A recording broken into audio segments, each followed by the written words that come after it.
What's up team? Welcome to this week's video, and I don't know if you can tell, it's pretty blooming cold today, but I've done so much training on the indoor trainer over the past couple of weeks. It's the weekend, Saturday, haven't been out since the other video I posted about my winter bike setup the other week, so thought I better get out and have a nice little ride and get used to riding outside again.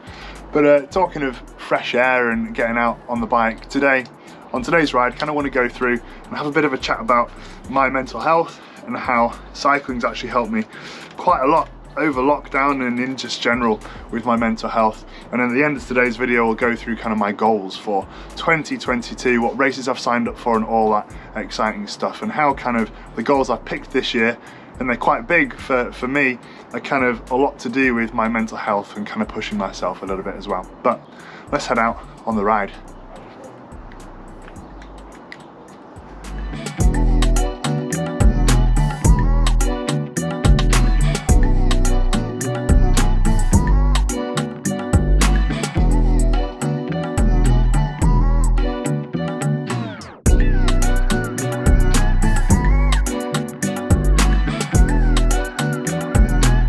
It is blooming cold.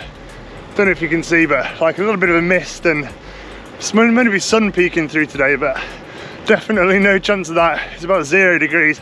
I'm blooming freezing. Oh, quick little breather, but gotta get going again. My hands are blooming freezing. But in terms of my own personal health journey, there have been times I've really struggled. Kind of once during the pandemic, but a couple of times before that as well. I have suffered with sort of quite bad anxiety and depression in the past, and cycling has kind of been one of those pillars and foundations that's really helped me through those. Most of the people that watch my videos are guys as well, but welcome if there are any ladies watching. But as guys, I think we generally tend to, you know, hide how we're feeling if we are feeling anxious or, I don't know, depressed a little bit more than down, or we are struggling. And I think as you know, we do need to start speaking about it a little bit more, especially, you know, as cyclists. I think we don't want to complain about how hard things are getting. We're hardy, you know, we do miles and miles. We get out in the cold as it is now, blooming freezing. But for me, cycling, I think, provides an identity other than being, you know, if you're I don't know, a policeman or a waiter or a pilot, whatever it is you do. I think we all have this persona at work or at home, or if you're a dad, a wife, a husband, whatever. There's always that pillar of, I'm also like a cyclist too. So no matter how bad your day is going, I guess, in the realms of fatherhood, motherhood, or being a husband, whatever it is, cycling provides that pillar. You know, as long as you've got kind of that workout done or a nice ride in for the day, get out and get some fresh air. There's always something that's kind of gone well in the day if you manage to do something in terms of your training. But look at that view. How can that not make you feel a little bit better?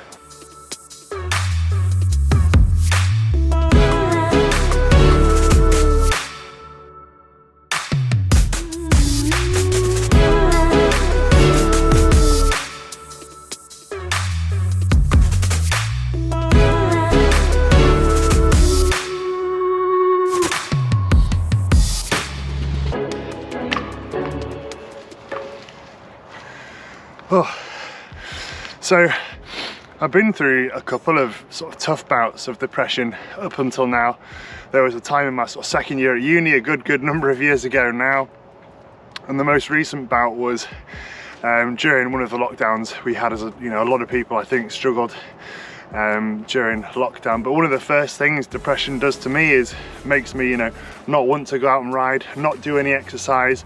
You know, some of the things that really do sort of bring me joy and enjoyment throughout a normal day. And cycling and exercise are one of those things that, you know, has really helped me in the past to get through, you know, tough times. So even though whatever you're going through mentally might be saying, you know, don't go out, just sit in, don't do anything, you know, sort of sit with how terrible you feel. That's the last thing you kind of need to do, or the last thing that I needed to do anyway, in terms of my own personal experience. Getting out on the bike, even though I really didn't want to, really did help put me in a better mood, and eventually, you know, did help me bring myself out of the bouts of depression that I have had in the past.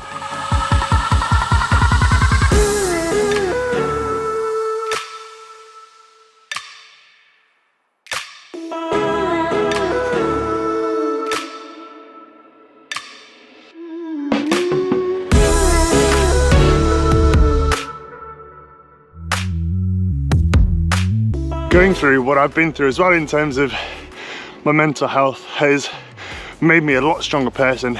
And even though, you know, it's horrendous at the time and I wouldn't wish it on my worst enemy, I'm probably actually glad that I've been through it. It's definitely made me who I am today. And growing up, I was fortunate. I had a very nice, you know, chilled out childhood. Was very well looked after. You know, I pushed myself and I did things that, you know, were tough as a child, but I never really failed at anything sort of important. So I think later on in life, that's just meant that, you know, if anything has got tough or I have really started to struggle with anything or doubt myself, I do give up quite easily. And I'm not afraid to admit that. I've kind of picked a couple of really tough goals again for this year that are hopefully going to challenge me and push me and kind of help me see what I can achieve, even if, you know, I might not think I'll be able to do it. Nowadays, I don't think we do go through tough times, of course, but I think, you know, normal day-to-day life for us nowadays is actually pretty easy. You know, we get out of bed. Sometimes if you are working from home now because of the pandemic, you don't even have to commute anywhere. You get your breakfast, sit down, work, watch TV, sit down. So I think our days, you know, compared to how they used to be, you know, years and years and years ago before I was alive, are a lot easier now compared to back then. And I think cycling for me is a way just to, you know, really push myself, see what I'm capable of, do things that you know, don't normally do on a daily basis. You never really push yourself out of your comfort zone to see what you can do, which is, as we'll go into a little bit later on, is one of the reasons why I've picked some of probably the toughest goals I've ever picked in terms of events to train for this year.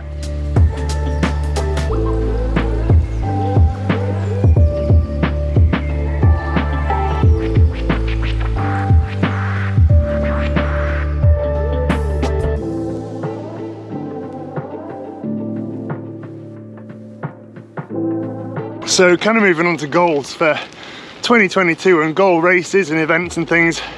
Previously, the events I've done, because I've always been overthinking things, anxious, I like to plan and prepare as much as possible. All the events I've done in the past really have been really short. And because I've only recently got into cycling, they've always kind of been running. So I've done a couple of, obviously I do 5Ks all the time. I've done a couple of 10Ks, the lead 10K. And I once also did the Leeds half marathon, but couldn't train for that because I got injured. So the events I've gone for this year, I've just kind of gone in with a mentality of pick something tough, see if I can do it, train as best as possible, and on the day, hopefully, I'll just get around. And I'm taking the mentality of, you know, step by step, doesn't matter how slow you go, hopefully my cycling fitness will be pretty high by then. By May's the first event, I think. But you know, take it step by step and I'll get around. I just really wanted to pick some things this year that were gung-ho. I'd be really proud, you know, if I achieved them by the end of the year, which hopefully I will do. But I'm going to finish the rest of this ride before we go into the 3 events I've got planned for next year, or 3 so far, because it's getting a bit foggy, a bit dark, and I've realised I'm only halfway around and I've taken about an hour and a half already. So I need to stop filming, get home, then we'll go through my events and goals for 2022. See you in a minute.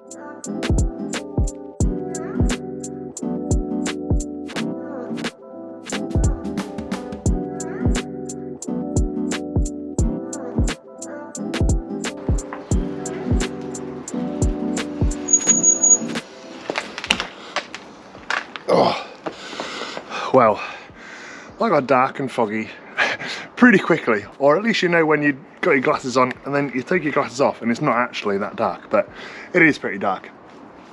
Ride completed. I'm going to go in, shower, and then we'll actually go through my goals for this year and the events I've signed up for as well.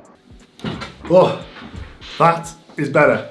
So 2022 plans, events, goals, all that good stuff. So far I've got 3 events planned, but I'll probably add to that as we go along. So the first event I've got planned currently is on May the 22nd. It's called Struggle Dales. It's a 108-mile cycle ride with 9,000 feet of climbing from setting off from Harrogate, so the Yorkshire Dales, which is about I think about half an hour drive from where I live in terms of the set off where we leave from, and then it's a kind of loop, comes back to the same place. So 108 miles, 9,000 feet of climbing. Furthest I've ridden so far was last summer, that was 50 miles. So over double and probably over even triple the climbing I did on the old 50-mile ride. So a really big goal for me. I know a lot of people do, 100-mile rides every single weekend, but for me that's something I haven't done before, being that I've gotten into cycling not too long ago. So really looking forward to that one. Really, again, trying to push the boat out, really push myself. Who knows if I'll get round? I'm sure I will, but at what speed? Who knows? Second event is in July, and a pretty easy one. This is probably something I would normally sign up to. Compared to the first one, 108 miles, 9,000 feet of climbing, this is just a 10k run around Leeds where I live. So it's the Leeds 10k, looking to go sub 40 though, hopefully. Slowly getting back into my running again. Again, still cycling 4 times a week, but adding in some runs as well. Maybe go sub 40, that would be an amazing achievement I think. But again, maybe not pushing myself too much in terms of, I wonder if I'm going to make it, but hopefully set myself a goal that I can achieve there. And the final event I've got planned so far is Man vs Mountain, which is in September. Now this is another run event I planned to do with my mate about 2 years ago, but due to COVID it got cancelled twice. So hopefully, finally this year, we can get it in. And again, another event that I probably would never have signed up to, so thanks to James if you're watching for making me sign up to it. But it's a 22-mile run, if you run all the way, run, jog, walk, whatever it is, up Snowdon and back down again. So 5,000 feet of climbing. And I think the average finishing time is around 5.5 hours. So again, something I wouldn't normally sign up to, but I'm really looking forward to it. It doesn't matter how slow we go, I'm sure we'll plod round and get around it eventually. Yes, this is a cycling channel and I've only got one cycling event so far. I'm looking at some others, but we'll just kind of see what comes up. I do probably want to do some duathlons, so cycling and running. There's one actually really close to me. It's kind of run for the Brownlee Foundation, I think, so I might sign up to that one as a couple. And there's also a couple of cycling events as well, maybe 50, 75, 100 mile events I think that are going on too. So I'm going to have a look at those in the next couple of weeks and see if there's any others I want to sign up to. Once you've done 108 miles with 9,000 feet of climbing, I mean, you might as well sign up to something else. You probably can do anything at that point. Of course, any event I do, including the Struggle Dales event, the 10K, the Man vs Mountain, and if I do any duathlons or other cycling events, I will definitely make sure to record it. So do stay tuned for those, and also to see how my training is going, building up to them. In terms of YouTube, I'd like to get to 1,000 subscribers as well. Currently around 325, I think, upon recording this video, something around there anyway. But would love to get to 1,000 subscribers. Not that I kind of make this to get loads of different views. I really enjoy creating these videos, but if anyone gets benefit from them, then that's just a bonus as well. And that is today's video. Thanks so much for watching. Thanks so much for listening to my mental health story and how cycling helped me overcome depression and anxiety, and potentially, it might possibly help you as well. If this has, I don't know, inspired you just to get out and do something and try and make yourself feel better, then I guess it's done its job. But thanks so much for watching. Let's see if I can achieve my lofty goals, at least lofty for me, for 2022, and I'll see you guys in next week's video. Have a good one.